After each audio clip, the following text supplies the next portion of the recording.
Now come to Shadow Secretary of State Luke Pollard. Thank you, Mr. Speaker. Mr. Speaker, fishing boats are tied up. Fish exporters are tied up with red tape. Fishing was promised a sea of opportunity, but the reality is that many fishing businesses are on the verge of collapse. Much of the so-called extra fish may not even exist or be able to be caught by British boats.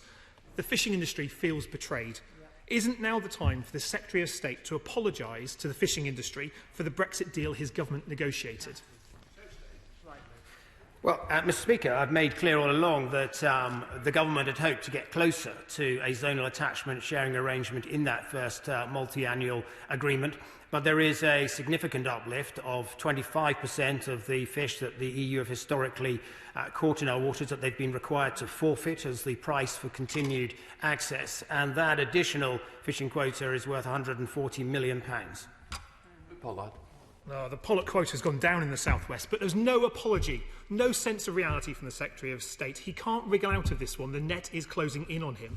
The reality is that fishing has lost trust and confidence in the actions of DEFRA for all their broken promises. Fishing businesses have closed, others will follow. So why won't the Secretary of State apologise? And what does he do to fix the mess this incompetent government has created for fishing communities nationwide?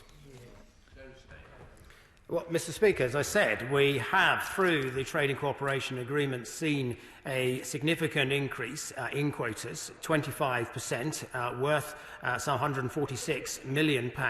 It is the case that, yes, as we've left the single market and the customs union, there are some new administrative processes in place. It's also the case that that was challenging for the fishing sector during the month of January. That's why we opened a fund to support them. But when I look to the long term, we have regained control of regulations in our waters.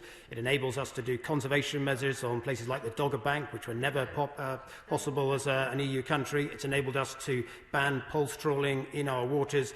These are all things that could not be done while we were shackled to the common fisheries policy. Let's go to Caroline.